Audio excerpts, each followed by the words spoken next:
Hey everyone, and welcome to Isms by Josie. Today we're going to be doing an Annie's Crochet Afghan from Block of the Month Club. For my returning subscribers, thank you so much for tuning in. And for my new viewers, please consider subscribing, share, hit that like button, leave a comment below, and click on that notification bell for future videos. So today, you guys, we are going to be working on another Annie's. I've said I'm going to complete this beautiful blanket this year. So we've already done a few kits of this already. Today we're going to be doing, well, not today, but we're going to be doing blocks 4 through 6. Today we're going to be doing block 4. So if you don't know about Annie's, it's a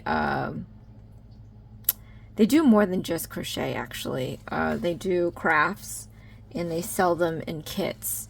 So this Afghan, which would be a lot of money to just buy at the store, especially if it was handmade, you can go and make yourself. So what you do is you order the blanket through Annie's, and they will, I don't remember exactly what the prompts are, but they will tell you, like, the frequency of kits you want, because you can't just buy it all at once. What happens is they will ship to you the kits every month. So you can set it to once a month, or you can set it to twice a month. So each kit is about, like, I can't remember. I think in total with tax and shipping and everything was like $27 or something like that. So it's a pretty penny, but if you add it up, it could possibly add up to this whole blanket if you were to buy it at a store, especially handmade. So I think it's a nice kit. I don't know, we'll see when we put it all together. I've only done a few blocks, but this is actually a perfect way to learn how to crochet, because these blocks look like they're just the same stitch in a pattern over and over again. So by the end of this blanket, you will already be skilled with all these stitches that you will find in other kits or booklets. So if you enjoy doing this, you could extend your hobby to other places besides Annie's. I like to get the crochet booklets from the hobby store, because there's just so much more you can do that are more useful than a blanket, you know, because I mean, blankets are useful, but you can make pot holders, table runners, hats, mittens, sweaters. It's just endless. But anyway, all right, so let's open up this kit. You get the instructional booklet. It's fairly easy. There's only a few blocks on here, but there's instructions for each. You also get the yarn, and these are by Premier, and they're anti-pilling. And you get 3 of them, at least in this kit. You get the number of colors that you're going to use that are in the instructions. So we have 3 today. And then that's it. So if you were to get this kit, the first kit, it does come with the crochet hooks and the stitch markers. I believe a needle. I don't remember. It's been so long. But you, the first kit's always going to be more in there, because you have to have the hooks too to crochet. Thereafter, they just send you the yarn and the instructional booklet. If you lose the hook, you might have a problem. But in each of the instructions, it tells you the size that you are going to use, so you can always go to the hobby store and get more of these. So I'm going to put these back in the bag so they don't get dirty, because we're only going to be using 1 today. But due to copyright issues, I cannot show you the instructions or talk about any details of the instructions. What my video is going to do is teach you or help you how to do these stitches step by step 3 times. And then after that, I'm going to go my normal pace, which will be kind of a lot faster than a beginner. So if you'd like, you can click on the gear button in the corner. You can press it. There's a playback option to go fast or slow. So you can speed up the video when you need to, and you can slow down the video when you need to. If you don't like me talking, I get comments like that all the time, and I'll say it all the time. You could always lower the volume on your device and click on the CC closed caption button. Alright, so let's get into this. We're going to be doing this block, and I feel like they progressively get harder the higher number you go up. So block 4 is a beginner level. This should not be too hard for me, at least. So hopefully I don't fail at this. But anyway, so for this one, we are going to be using, and I can never like see where the color is. Right, not that one. It might be this one. Yes, we're going to be using this color yarn, and then we're going to be using the larger hook. So let's go and get that larger hook right here. All right, and let's get straight into this, because we've got some blocks to do, and then I'm going to be doing the other blocks on a separate video. So when you start out with this, you know, you'll see something like this. It's easy to find the end it's going to be exposed somewhere. It's somewhere here, but that's not the end you need anyway, so who knows where that is. What you want to do is get the end on the inside. Oh, here it is. They usually tuck it in for some reason. I don't know, just so it's not pulling out and someone could accidentally pull it, but I'm just twisting it around the spool and tucking it behind the band because I don't want to confuse that end. I don't want it. What I do want is the end on the inside, and sometimes when you search through here, you can see it. It's just flat out hanging out here in here, you know, no problems, but other times it's hiding very well and you can't see it. Before you rip into this, check both ends. It might be just sticking out somewhere. Okay. Oh, and I see it, you can just pull it out. If you don't find that end, just pull one strand out and a chunk might come out, a huge chunk, a small chunk, but it's good to get the end on this side because when you take your feeder yarn, you can pull it, it's not going to roll around. And I have no weight on it or anything. I'm just, well, you can always put a weight on it. I thought it was going to move without it. But yeah, I should probably stop doing that. Okay. So we have that now. And we are now going to start this instruction here. So what we need to do is cast on with the slip knot. And so what I'm going to do here is I'm going to take my ring, pinky, and thumb and hold one end. I'm going to take my index and middle and hold the other. I'm going to take my crochet hook, lie it perpendicular to the yarn, and we're going to go down, out, and around to create this loop around the hook. You can slide your hook up and down fairly easily. We want to slide it down towards our thumb on the left hand, then take your middle finger on the right hand and just hold it where it crosses so that you can let go of your left, because we're going to need to gather up some feeder yarn.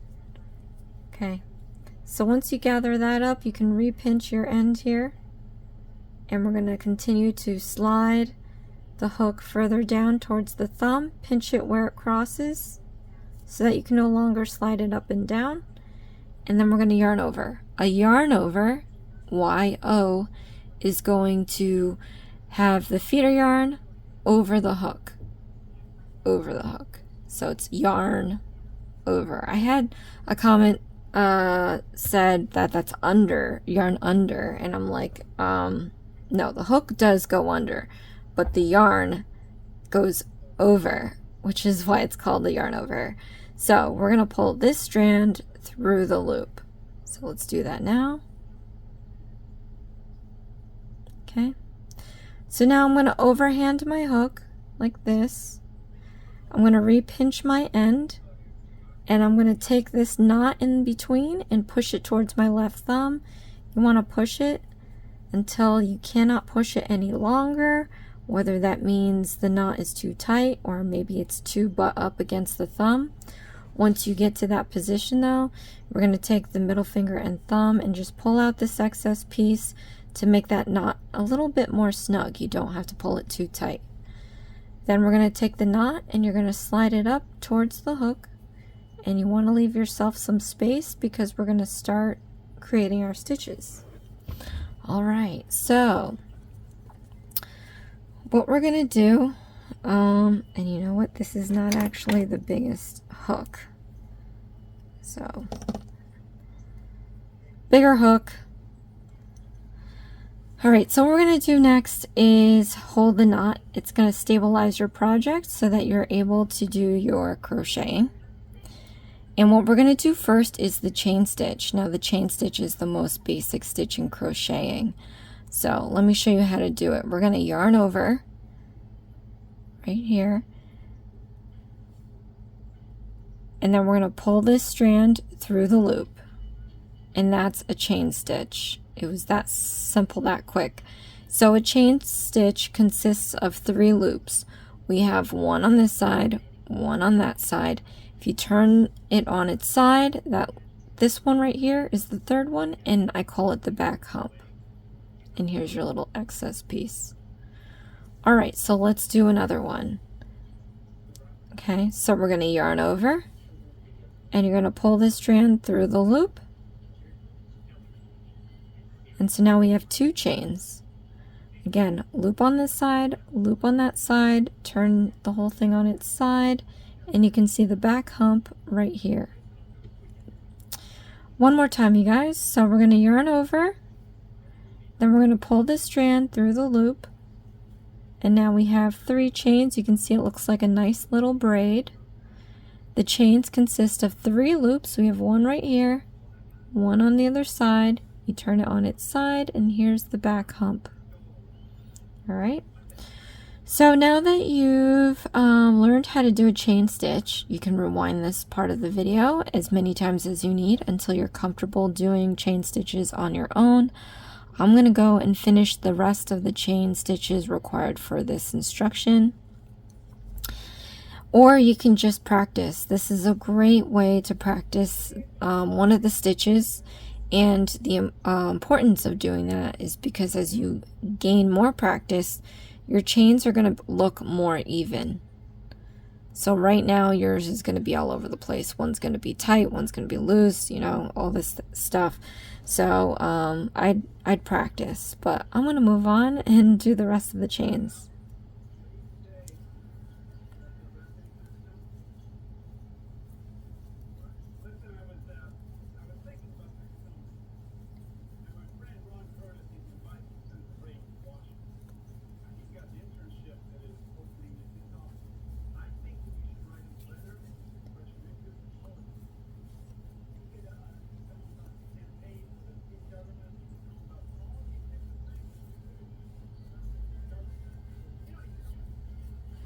Okay, and once you've completed the stitches, there's a knot here. I'm going to go in the background here and just recount of my chains that I made to make sure that they are the number of chains required for this instruction.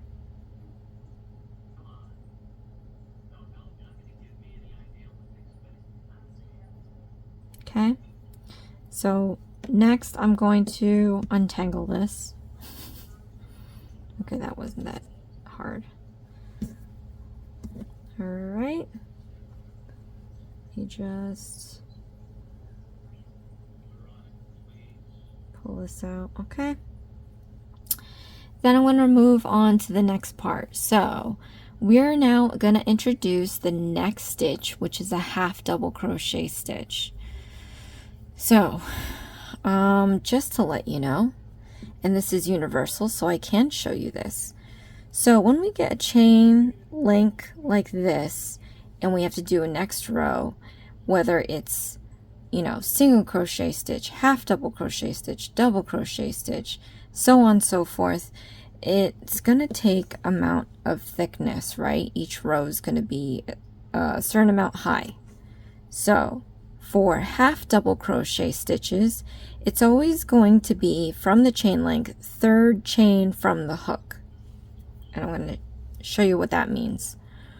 So these first two chains here, 1, 2, is going to be the height of the half double crochet stitch. Universally, when you're making a row, a half double crochet stitch is about 2 chains high. So that explains the 2 chains. So now, because we know that this is 2 chain lengths high, we're going to stick our hook in the third one. So when I showed you the parts of a chain stitch, I told you there were 3 loops. I'm going to put the hook into the back hump. And I do this because, I'm going to zoom in here, just hold it closer. I'm going to stick my hook into the back hump here. So you have 1 loop on this hook, but if you flip it upside down, you have that pretty braid that we made. It's untouched. It's going to be left alone. So when we're done with the row, you're going to flip it upside down and you're going to still see this beautiful braid. So that's why I do it. It's probably going to be covered up anyway when we do the edging, but that gives more reason to do it as well, because when we do the edging, you'll end up putting your hook right where we have it right now, and it's going to go around 2 loops instead of 1, making a stronger hold. Okay, so let's do this. So to do a half double crochet stitch, let's start by yarning over. So yarn over. Again, we're going to skip 2 chains, 1, 2, and then we're going to put our hook into the third chain from the hook using the back hump. There. So this is the loop we had, this is the yarn over, and this is the chain that we put our hook into. So the next thing we're going to do is yarn over, pull up a loop. So now we still have 3 loops here, but we're going to yarn over again and we're going to pull through all 3 loops. And that is a half double crochet stitch. All right, let's do another one. So we're going to yarn over. Into the next stitch, you're going to go into the back hump here.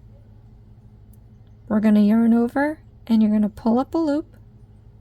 So you have 3 loops on your hook. Then we're going to yarn over and you're going to pull through all 3 loops. So now we have 2 half double crochet stitches. And by the way, in parentheses, because I didn't even read that far since we're already here, they say that the first 2 chains that made that height is going to count as your first half double crochet stitch. So although we only did 2, we technically have 3 because they're counting this as 1. All right, so let's do one more, you guys. Yarn over, stick your hook into the back hump. We're going to yarn over and pull up a loop, so there's 3 loops. Then we're going to yarn over and you're going to pull through all 3 loops. So let's take a closer look at this.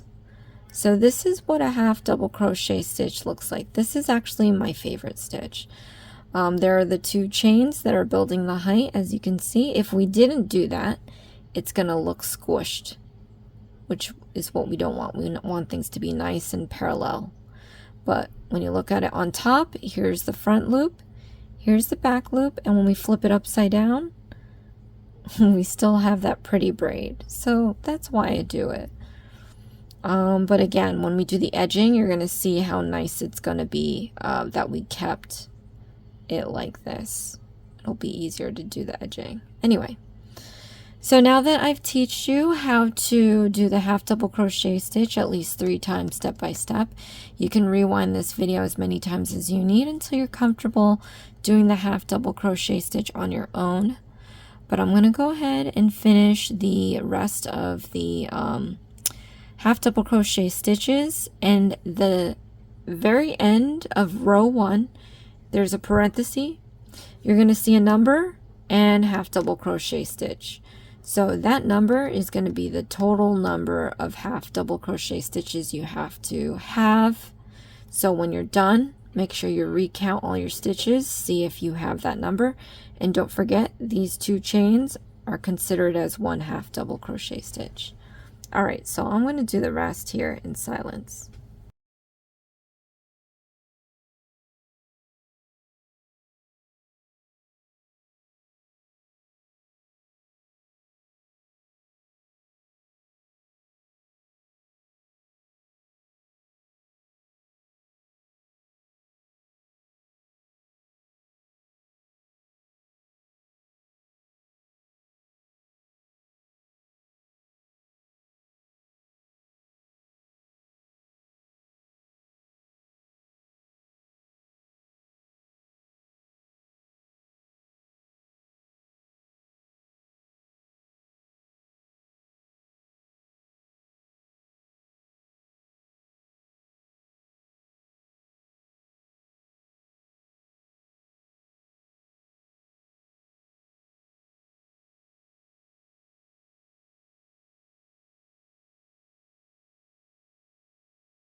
Alright, so now that I've finished this row, I'm going to show you guys what we have to do next.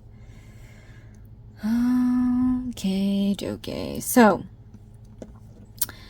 they gave you stitch markers. I've mixed it up in my little collection of stitch markers that I have kept over the years. No, kept over the number of kits that I've done on my channels. So they do give you a decent amount. So I think you should be fine. But what I'm going to do is take a stitch marker and we're going to mark the last stitch of this row. This is going to tell me I am now going to work on row 2. Okay. And the next part, it's a big chunk, but it's going to be the same stitch. So that's what makes it easy. The hard part is keeping track of how many rows you do. So if this is going to be row 2, let's count off 3, 4, 5, 6, 7, 8, 9, 10, 11, 12, 13, 14, 15, 16, 17, 18, 19, 20, 21, 22. All right, let's double count. I always like to double count. 2, 3, 4, 5, 6, 7, 8, 9, 10, 11, 12, 13, 14, 15, 16, 17, 18, 19, 20, 21, 22. All right, so this is where the magic happens. So we know we're doing the same stitch over and over again, so there's not going to be too much work there. But after every row, clip the last stitch of the row, marking the next row you have to make. So you're not done until all these stitch markers are attached to the block. So you can take breaks, you know, have your meals, take phone calls, whatever you need to do, come back a day, a week, a month later, and then as long as you know you have this set of stitch markers you have to get rid of, it shouldn't be too hard to find out where you are. If you really want to count it, you just count the tabs, 2, like I just did twice. But anyway, so what we're going to do, and I'm just going to do this row with you guys, and then I'm going to do the rest in silence, seeing as it's very repetitive. Okay. We have to turn the project. That was the last part of the row I didn't mention. But since all of our stitches are now on the right side, we have to flip this. So flip it under like that. So all your stitches are on the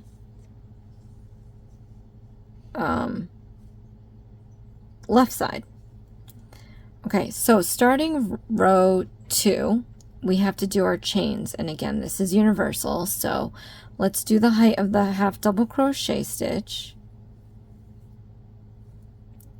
And then we're going to do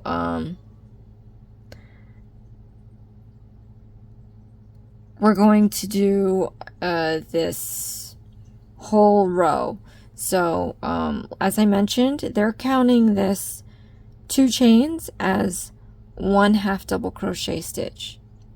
So make sure that the end of every row you have the same number of stitches that we started with. Okay? So we're just going to go about our business here. We're going to do, whoops,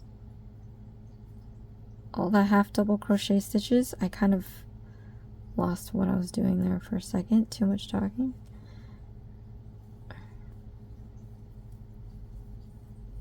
Okay. And be careful not to pierce your yarn. You want to make sure that your stitches are nice and clean. It'll leave it less messy.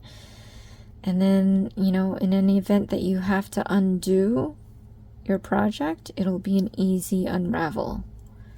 If you pierce the yarn, it's going to get all knotted up and you're going to have a hard time. You might have to end up cutting it. That's what happened to me when I was starting out. So it's always good practice to make sure you have every stitch be nice and perfect.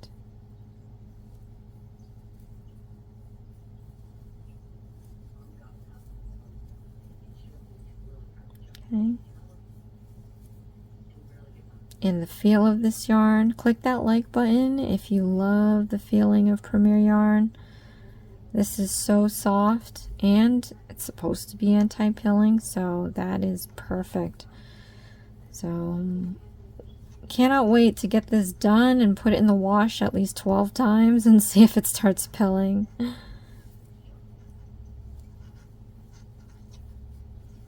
If you do end up washing this though, you always want to put it on the delicate cycle, of course.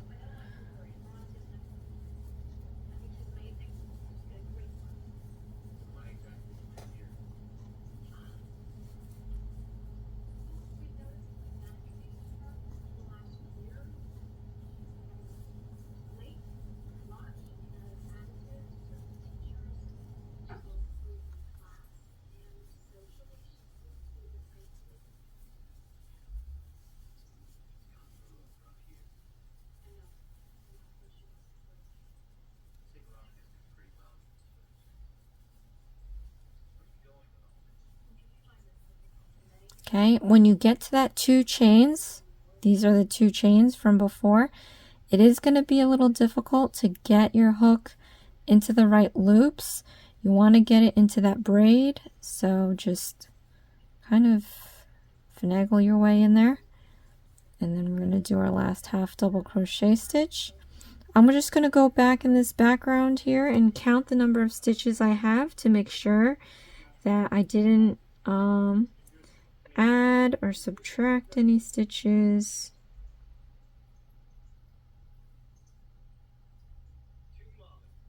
Okay. And then I'm going to go take a stitch marker here and we're going to place this under the last stitch we made. Like that. Close this up. Turn the project. And then we're ready to do this over and over again. So the remaining rows I am going to do in silence, you guys, and when we'll come back, I'm going to show you how to do round 23, which is pretty much the edging.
Alright, so I finished all the rows. I left the stitch markers in here because I'm going to use them for the next round.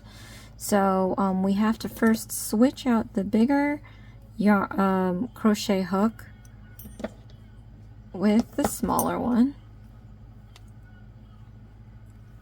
And then what we're going to be doing is a bunch of single crochet stitches. We have to divide them. We have to go around each of the 4 sides, and we're dividing the number of stitches on each side.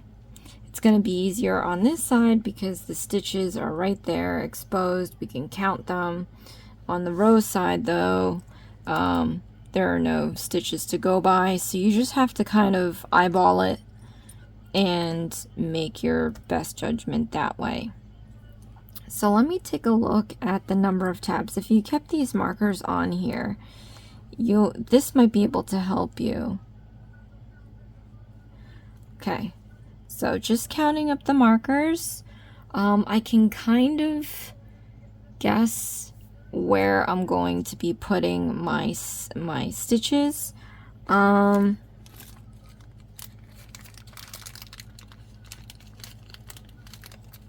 I'm gonna mark where I'm gonna put the extra ones. So give me a sec here. Okay, so I'm just gonna put these markers right where I think I need to remind myself to add some extra stitches. And you want to, again, just try to evenly space them out on the side.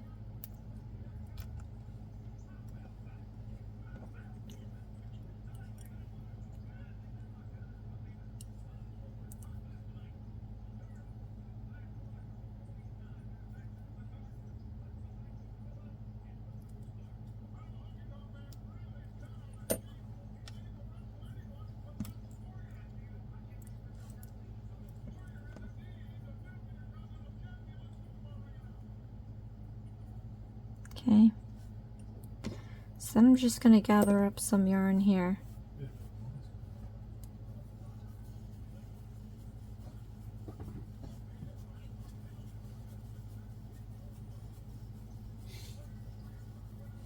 I did put a stitch marker at the end of the last stitch we made, so I know where I'm going to end up. But again, for the heights, so we know it's 2 chains to make a half double crochet stitch. It's going to take 1 chain to make a single crochet stitch. So let us do 1 chain, and then I'm going to show you how to do a single crochet stitch. These stitch markers you can just leave in and remove when you're done, or you can remove it before you do the stitch. It's all your preference.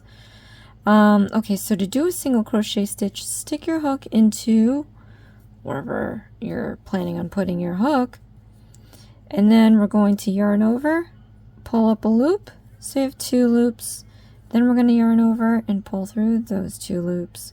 So that's a single crochet stitch. Let me show you how to do it 2 more times. So put your hook into the next place you need to put it at. We're going to yarn over, pull up a loop, so there's 2 loops, yarn over and pull through those 2 loops. So we have another single crochet stitch. Let's do this one more time with you guys.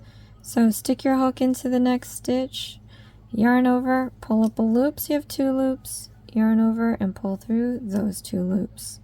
So here right now you can see 3 single crochet stitches. If we look at it sideways, this is what it's looking like. But now that I've taught you how to do a single crochet stitch, you can go and rewind this part of the video as many times as you need until you're comfortable doing a single crochet stitch on your own. But I'm going to go finish this all the way across, and then I'm going to show you how to do the corners.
Okay, after you finished doing those single crochet stitches, let's turn this, and we're going to do the bottom parts. And again, like I told you, because we use the back hump, we get these nice clean braids, which means it's going to be so much easier to figure out where we are putting our hook next. So I'm just going to count off the number of stitches I need.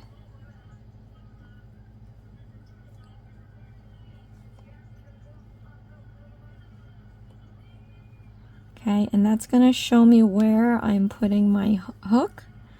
So put your hook into the next stitch here. For the corners, we're doing we're going to do a bunch of single crochet stitches in that one stitch. I'm going to get some yarn.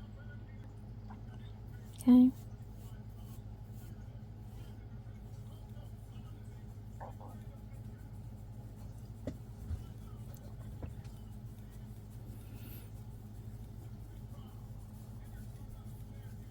All right. So in this next stitch, we're going to do more than one single crochet stitch here, and I'm going to show you how to do that. So after you finish your single crochet stitch, you're just going to go stick your hook back into that same stitch, and we're just going to use it again. So you're going to want to use it the number of times they tell you to, and then we can move on to the next steps. So I'm pretty much just going to go all the way around in silence. And when we come back, I'm going to show you how to join the pieces to fasten off.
Alright, so I have single crocheted all around the sides of the block.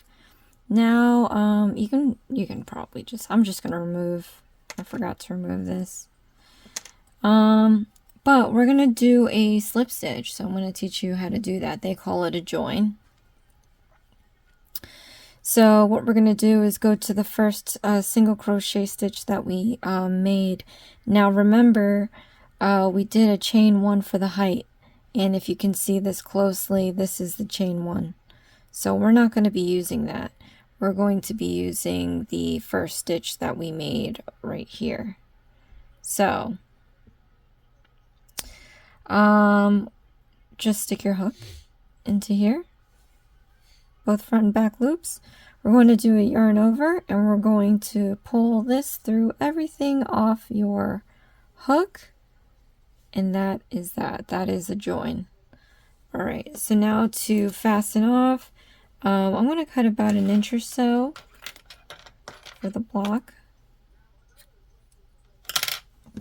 We're going to yarn over, and you're going to pull that through the loop all the way out, and then you can tighten it up. That turns into a knot, and then we're just going to weave this in and out of the